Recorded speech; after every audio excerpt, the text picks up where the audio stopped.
So hey there guys, I've just watched episode 4 of Parasyte. The reaction is in the description, links are there, go watch it and go back here if you want to listen to the discussion. And the discussion starts right now.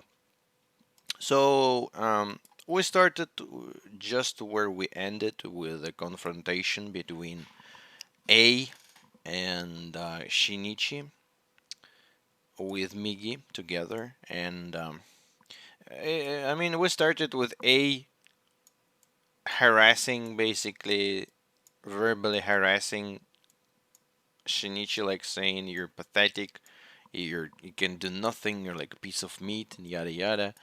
But their plan was different. Migi said like, don't listen to the guy.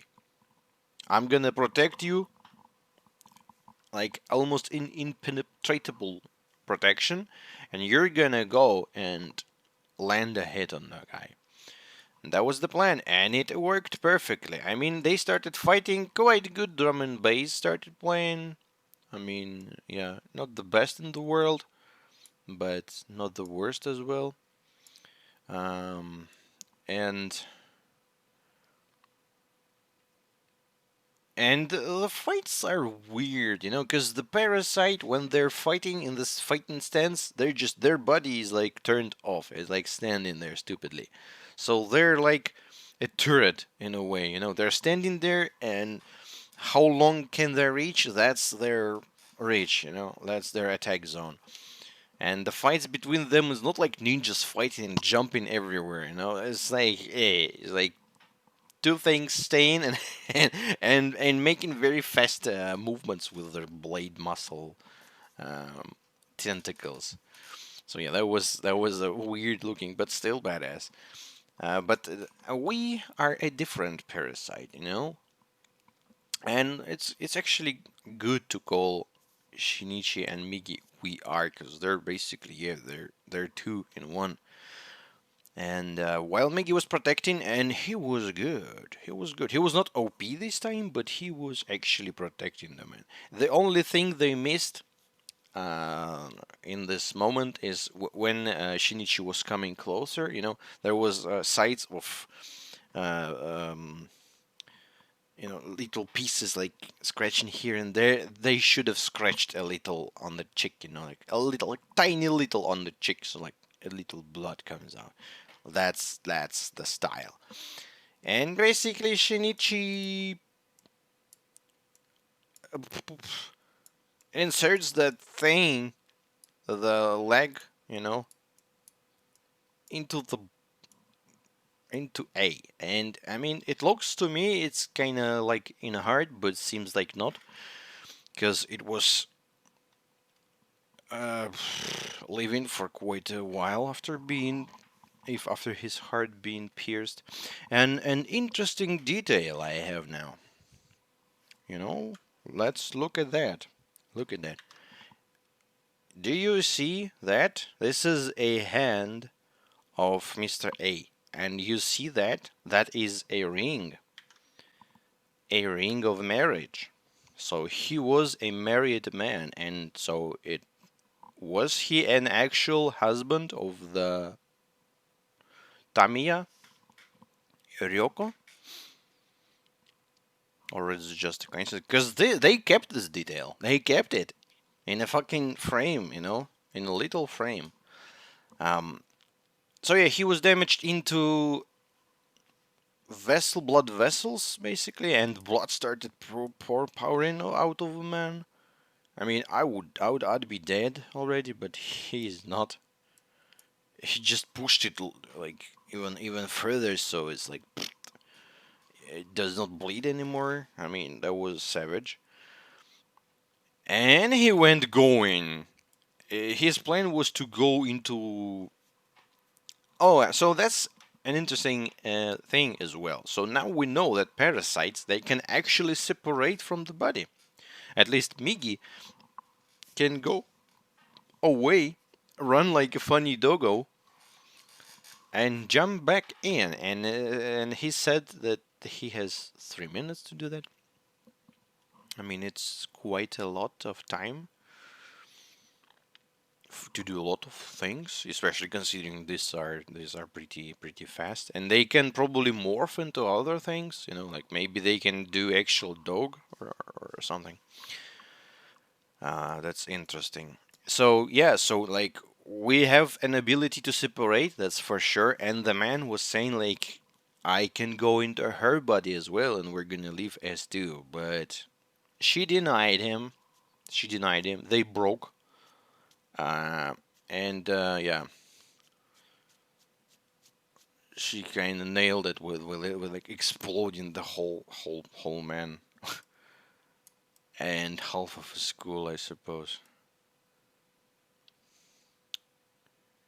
Stupid. Yeah. And then some time passed, and goddamn Tamiya Ryoko.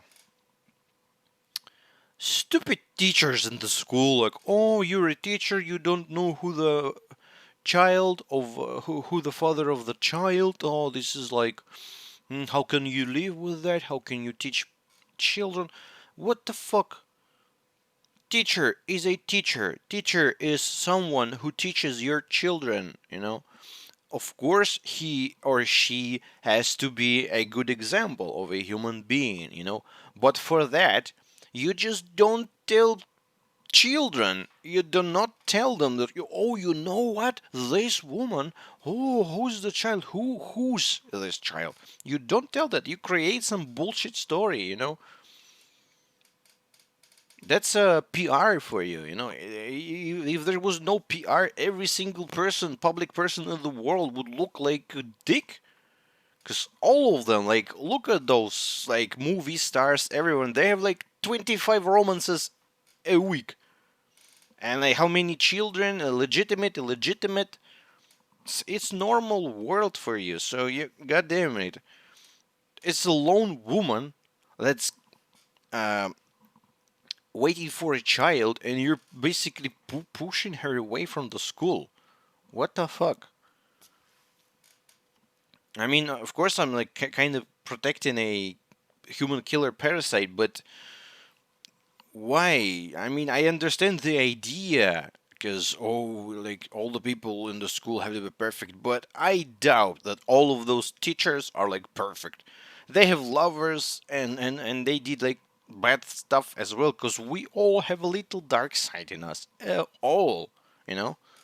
It's only me who's absolutely innocent. But you don't tell anyone. Look at that. Look at this girl. Like, duh, duh, yeah, I learn, I study, I smart. And this guy like, duh, no. That's funny. Um, what was I even saying? Oh, so Tamiya, our woman, regarding the fact that you're expecting, and like they can't even say that out loud. Oh, and look at this as well. Here we have a table of teacher, and here is a weird looking teacher with something on his face that looks like he was damaged at some point. Isn't that the motherfucking teacher from in Asda who was driving this stupid Asda who was in the hospital? Is way would there be a teacher in a jacket looking normal with glasses and like with sights of being damaged? I don't know, maybe it's just a coincidence, but god damn you. So yeah, they kind of force her out. I mean, it's not like they said you have to go and yada yada. She understood that herself, that her alibi is not working anymore. Oh, and there's another teacher, by the way, who's also. But I suppose he's like a physical or I don't know. Why is Japanese teachers are all damaged? I don't know. We have it other way around. And she's like, okay, I'm not gonna be more. I'm not gonna be Tamiya anymore, and goes away. Like, okay, I'm done. And she gets mad, she gets crazy, her parasite self appears and is just like, okay, I'm gonna kill you now, I don't care about the kid. I'm gonna give birth to the kid though. For experiments. For experiments. And I can eat him later, she said. I mean, you can, but don't even think about it. So she kind of shows aggression. I mean, she's sharp, literally sharp. Her face was like this. I mean, my face looks like that just like in the morning after I got drunk, you know, before that. But still not that bad. And she wanted to attack him. He also kind of explained to her this, you know what, girl, it's like you don't need to eat people. You can eat some other nutritional stuff. And she's like, I understand that, but it felt when I appeared when I ate the brain of a man, I mean, when she infected someone with her, she got this idea of, like red letters, like kill humans. And that's her plan. That's her whole life plan. Just kill people. And I suppose all the parasites, they kind of get this plan. So they're not eating people because they have to eat exactly people. They can literally eat anything, just like people do. But they have this program in there. So this is interesting as well. They were referring to this like a god will or something, but that may be actually genetic something something, so these creatures can actually be a work of science or something similar, something like in that, um, something like that. I wonder what's the origins, because everything that we know about them now is that like they cannot breed, they need to kill, and they appear, right? And they aim for human is their main goal. They're not going into cats and dogs. I mean, one gone into dog, but it was because he there was basically no humans around, as far as I understand. He would just die. So yeah, their origins are interesting, and the fact that some of them actually, I mean, they're super smart. So even with this evil idea that you have to kill people, and they can do it however they want, right? Not just jumping and killing like A did. But she kind of flipped as well. She kind of was already trying to kill him, and she killed the mother. But we're gonna get to that. So yeah, and before she actually started fighting, she felt that Shinichi changed.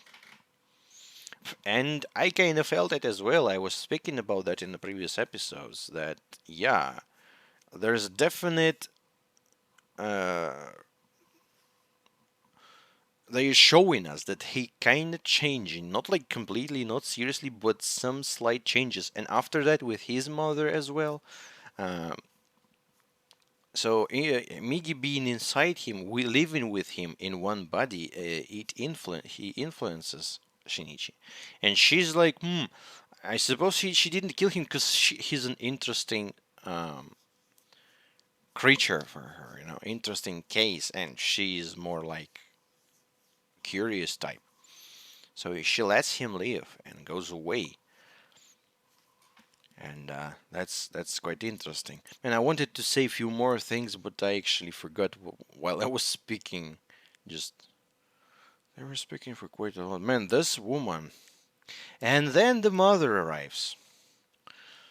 The mother of an original Tamiya Ryoko arrives, sees her daughter. At first sight, she kind of like saw her as normal, but as soon as Tamiya started speaking, and looking mother in the eyes, mother instantly felt that this is not her girl. I can imagine how weird it feels. You know, there is a person that looks exactly like your daughter, but it is not your daughter. You know, and you feel it, you know it. It should be like a very weird feeling. And that's understandable. That's understandable because parenting and your mother, I mean, even father, but mother is like a super has super abilities in that department. Mother can actually feel that, and that's actually beautiful scene in a way. It's very sad that mother had to die, but you know what's interesting? Tamiya was really impressed by it. She actually, man, I've got goosebumps on my legs. She actually is going to become a mom. You know, yeah, it's not gonna be a little parasite kid. It's gonna be another creature kid, but she's actually going through that now. And she encountered a mother-daughter relationship now. I wonder who's what gender is the child in there, and I really hope she's not gonna die with him. Because yeah, there was also a thing that Migi kind of said that if you're gonna fight her, you're gonna kill the child. Like you want to do that now? So your mother feels that it's not her daughter. She actually understands that. Like, where's my daughter? Where's my? I'm gonna call police. And unfortunately, she died. But what's good with those parasites is that they're actually super fast and they super efficient with their like sharp blades. They kill everyone in an instant, and the mother died in an instant. That's at least something that's good. They're not like this fucker maniac from the first episode, you know, who tortured the girl and then like I mean he also killed her pretty fast, but she suffered. She was scared. Fucking shit, this motherfucker. Hate him. And she's like, yeah, I look exactly like this girl, but still I was like absolutely naked now. The mother saw through me immediately. So yeah, girl, you're lacking humanity, and you're lacking character. You're lacking emotions. I mean, these parasites, they're like, yeah, I will do that now. Excellent, Bakame. And then Migi running like a doggy dog. That's actually really super cute. As I've said, man, Migi is such a nice guy, but he's such a dangerous one. I really don't want him to become like a main antagonist or something, or at least be a dick, because I really want them to go together and be well together. Because I kind of like feel this couple. So cute. And mothers, I mean, he started screaming, and mothers like going in, like what happened is like, no, no, no, it's a dream, it's a dream. And Migi tells that, yeah, that's a thing now. We can actually separate from each other for a brief period of time. And then the scene happens with mother, with father, with them telling to Shinichi that they're planning to go somewhere outside, and he's like, "Mm-mm, don't go." First of all, he cannot tell them about the parasites, about his own parasite, because Migi's like, "Mm-mm, gonna kill them." I mean, I'm not sure if Migi actually gonna kill them. If it goes to that, will he actually kill them? Because you have to understand that if Migi does something that breaks his relationship with Shinichi, basically Shinichi is just gonna drop under the car, and he will find a way to kill himself, and Migi just gonna die. So Migi have to like they have to use diplomacy and all that. So I'm not sure if he actually gonna kill them, but I would not risk as well. That's understandable. So in this first dialogue, he says that he don't want them to go, and mother's understanding him like, okay, if you're feeling doubts about that, we're not gonna go, right? Uh, then then then they have flashback of mother being burned by like boiling oil, and Jesus, I know how painful is that. I mean, I never been had like this big amount, but I had a little amount, and it was actually super painful, and it inflicted a damage. So if poor guy was, if that was burned on his poor, I know the word, like if it was like on his head, it probably go bald in the end. But mother protected him. She didn't even feel pain. She's like, "Okay, are you okay, my boy?" And he's like, "Oh, Kasai, have you seen your hand?" And she's like, "Ooh." It's very normal reaction as well. So the hero mama, big respects to her. She protected her child, and this whole episode was focused on mothers and children. You noticed it? I noticed it. We have Tamiya and her mother. We have Shinichi and his mother, and we have Tamiya and her child. So completely mother parent themed episode.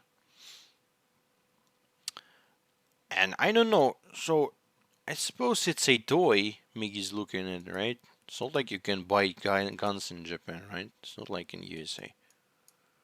So they're urban areas where food is plentiful.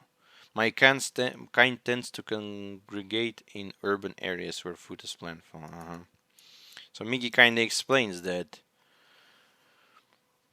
it's not bad for them to go. Oh, it was not a gun. It was Migi actually mimicking a gun with his body, man. I just noticed that. It's not like a toy. It's not. It's actually Migi's arm transformed into a gun. So, and Migi tells that we parasites really love to live in the cities. We love to live there because there's meat there. But your parents can go outside, and they're gonna probably be fine there because our kinds don't like the the uh, the village type of places. And mother enters, and he's like scared, screams at her, and I can understand the reaction for in both sides. She just wanted to ask him to go to dinner, and he was speaking with his monster. So yeah, they were both a bit conflicted, and she's like, he screamed at me. Poor mother. I mean, I can understand her. But then the second dialogue between them all, and this time he says, "You can go now," because he had time to think about that. To think about that, right? What's wrong with changing your opinion?